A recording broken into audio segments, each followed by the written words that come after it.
est 6h30 à Abidjan et partout en Côte d'Ivoire. Bonjour à tous et merci de suivre RTI 1. Le ministère d'État, ministère de la Défense, vient de tenir une grande rencontre avec les structures sous tutelle afin de faire le bilan et partager les perspectives pour 2025.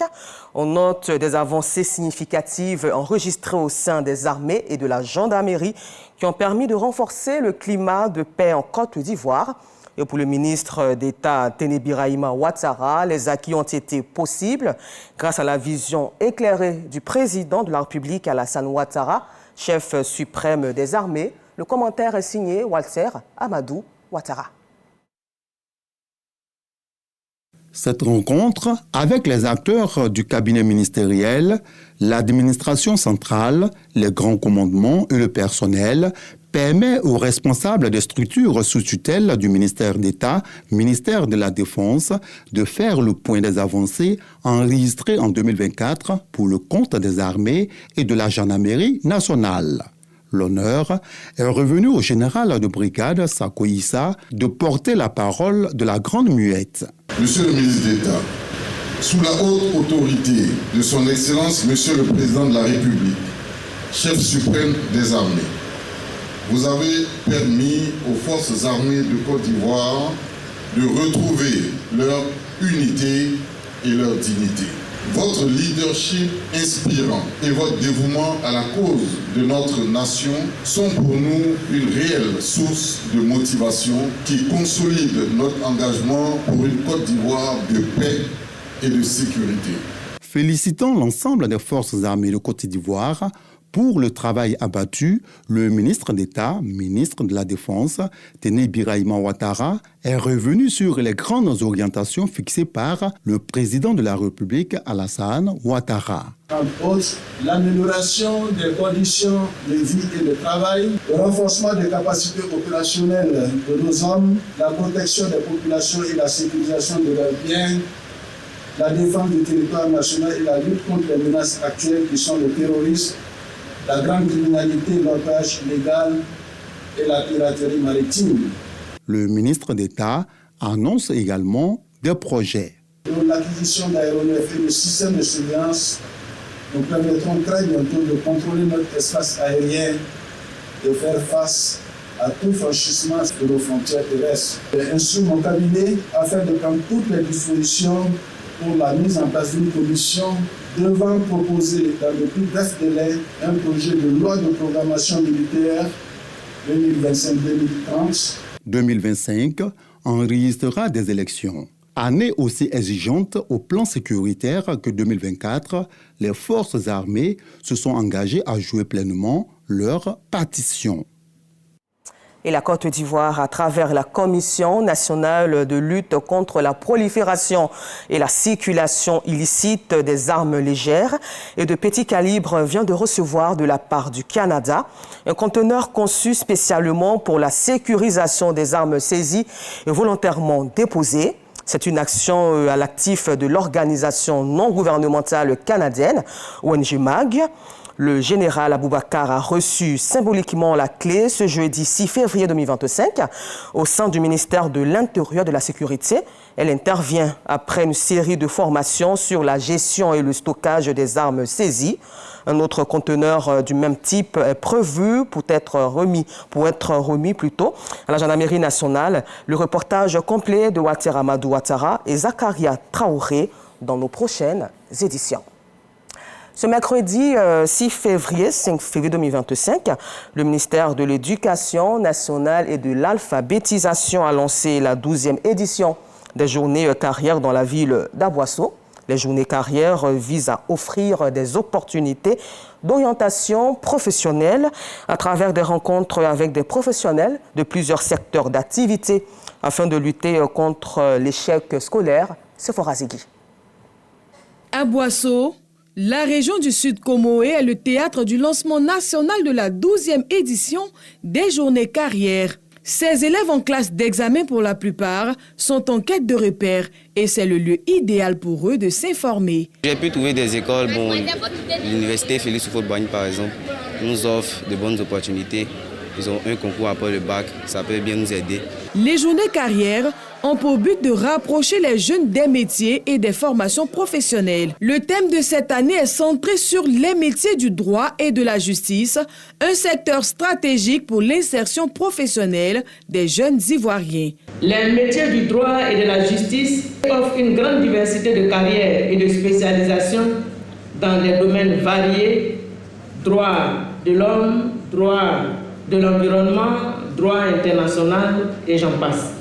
À tort, mesdames et messieurs, nous résumons souvent les métiers du droit et de la justice seulement à ceux de magistrats, de juges, d'avocats, d'huissiers et de greffiers, alors qu'il s'agit d'un secteur très vaste. L'initiative vise à briser les barrières entre le système éducatif et le monde professionnel, tout en mettant en lumière les différents parcours qui mènent à l'insertion réussie. Former les jeunes et les orienter vers des métiers spécifiques est une manière cohérente et efficace de préparer un avenir prospère pour le pays. Aussi, le choix du thème de cette édition met en lumière la nécessité de préparer nos jeunes à jouer un rôle clé dans la construction d'un état de droit. C'est pourquoi je voudrais inviter les jeunes et étudiants à saisir les opportunités qui s'offrent à eux dans ce domaine. Avec cette nouvelle édition, les journées carrières font un pas de plus vers un avenir professionnel plus serein et prometteur pour les élèves de Côte d'Ivoire.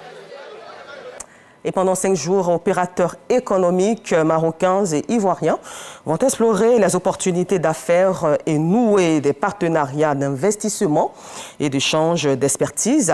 C'est une initiative du Conseil agricole ivoirien au Maroc pour booster la transformation structurelle de l'agriculture et l'agro-industrie ivoirienne. Le FIAMSI, Forum d'investissement agro-industriel Maroc-Côte d'Ivoire, a ouvert donc ce mercredi 5 février à Abidjan, a été ouvert par le ministre d'État, ministre de l'Agriculture, du Développement rural et des productions vivrières. Le compte-rendu de Léon Brou. Seulement 16% de terres arables sur les 446 km², mais le Maroc, pays souverain et exportateur de denrées alimentaires. Un succès agroalimentaire, l'évier de l'investissement du royaume chérifin en Côte d'Ivoire. Domaine cible, la chaîne de valeur de l'agro-industrie. Depuis la production, la chaîne de froid, la logistique, le packaging, donc tous les secteurs ils sont concernés. Le Maroc exporte beaucoup en Europe, aux États-Unis, parce qu'ils ont quand même mis en place une stratégie qui leur permet d'être compétitifs. Et c'est ce savoir-faire-là que nous voulons transférer ici. Viser croissance des capacités nationales de production et de transformation agricole, hausse du volume des échanges ivoiro-marocains de 80 milliards de francs CFA en 2022. Regard croisé entre le forum, le président Alassane Ouattara et le roi Mohamed VI, selon l'ambassadeur du Maroc et le ministre d'État, ministre de l'Agriculture. Nous avons mis au niveau de la Côte d'Ivoire un cadre incitatif pour faciliter les investissements dans l'agro-industrie. Ce secteur, qui représente 22% de notre PIB, est un véritable moteur de croissance, un pourvoyeur d'emplois pour des millions de nos concitoyens et fait vivre les 2/3 de la population. La hausse des productions vivrières ivoiriennes saluée à ce premier forum d'investissement Côte d'Ivoire-Maroc. Au menu, rencontres B2B, expositions, échanges et réflexions sur les fondements du succès agro-industriel marocain. Et dans un autre registre, après Zeynab Bansé, dans la gastronomie, cette jeune femme ivoirienne veut voir son nom inscrit dans le livre de records Guinness dans le monde. La portraitiste Mylène Hamon doit réaliser 150 tableaux de personnalités influentes en 120 heures. Amakadi, Carmen Dia et Jamaso le rencontraient. Elle ferme les yeux un instant, écouteurs sur les oreilles. La musique l'apaise. Dans sa chambre d'hôtel, Mylène Hamon se prépare mentalement. Dans quelques heures, elle entamera le plus grand défi de sa carrière, réaliser 150 portraits d'illusions d'optique en papier découpé en 120 heures. Un grand défi pour lequel il faut se préparer aussi bien spirituellement que physiquement. Ma passion m'a poussée à devenir paper artiste, donc artiste papier, c'est tout nouveau. On a pour habitude de connaître les artistes peintres, les artistes, les sculpteurs. Mon inscription de record Guinness a été faite en janvier 2023. Et c'est un rêve que j'ai depuis très longtemps. Donc j'ai commencé à me préparer depuis que j'ai eu ce rêve. Je me suis dit, il faut me surpasser. Après s'être assuré d'avoir tout emporté, c'est le départ. À la place BAE de Yopougon, où va se tenir ce marathon, comme un seul homme, la population est sortie pour accompagner Mylène à réussir ce défi. Partout mes frères ivoiriens sont, je suis là.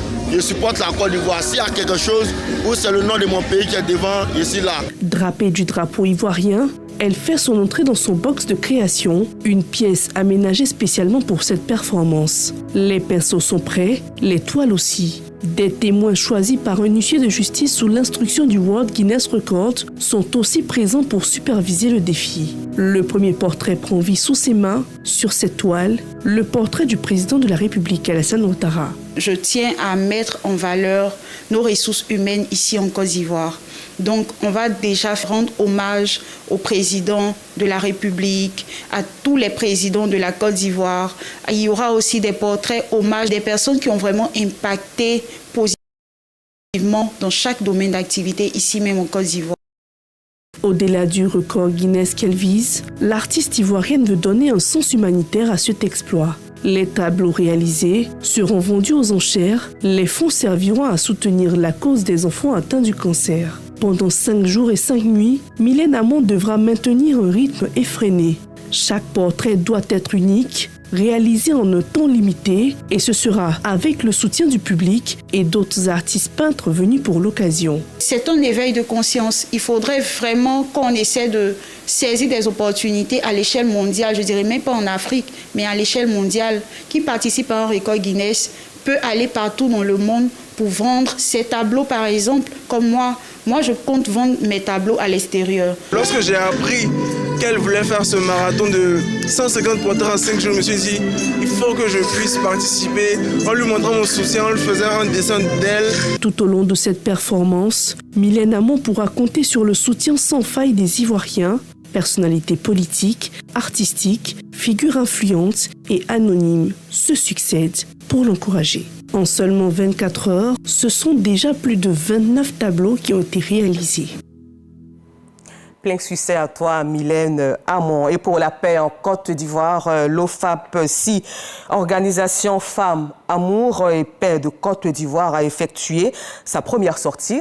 Sa première sortie est cette rencontre de la structure des femmes des forces armées tombées vise à faire le bilan de leurs actions et dégager surtout les perspectives pour 2025.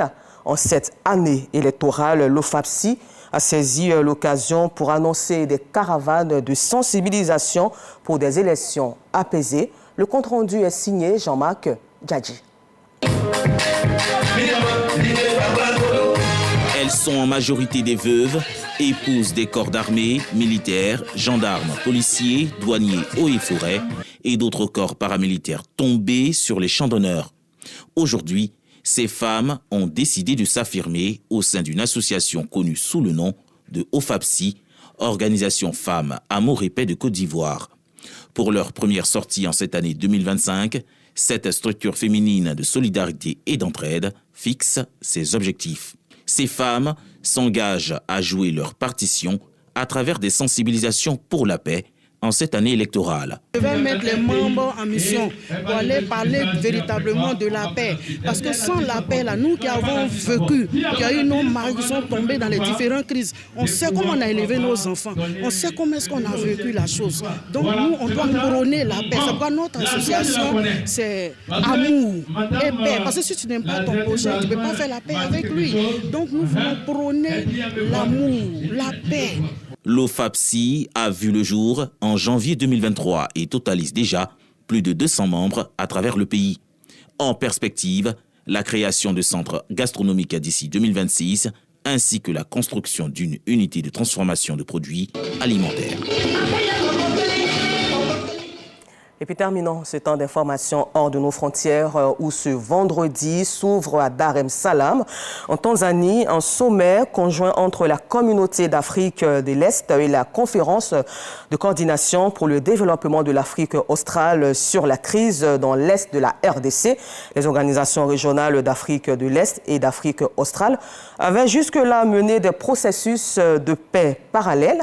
William Ruto, président du Kenya et de l'AEC, a donc annoncé la participation de ses homologues congolais et rwandais demain samedi. Mais ce vendredi, ce sont les ministres des Affaires étrangères qui se rencontreront pendant que l'ONU demande de faire taire les armes à Goma. Encore merci à vous de nous avoir suivis. Excellent week-end en compagnie de programmes de RTI1, la chaîne qui rassemble tout de suite à 7h. Suivez Matin Bonheur avec Thierry Angeval et sa dynamique équipe.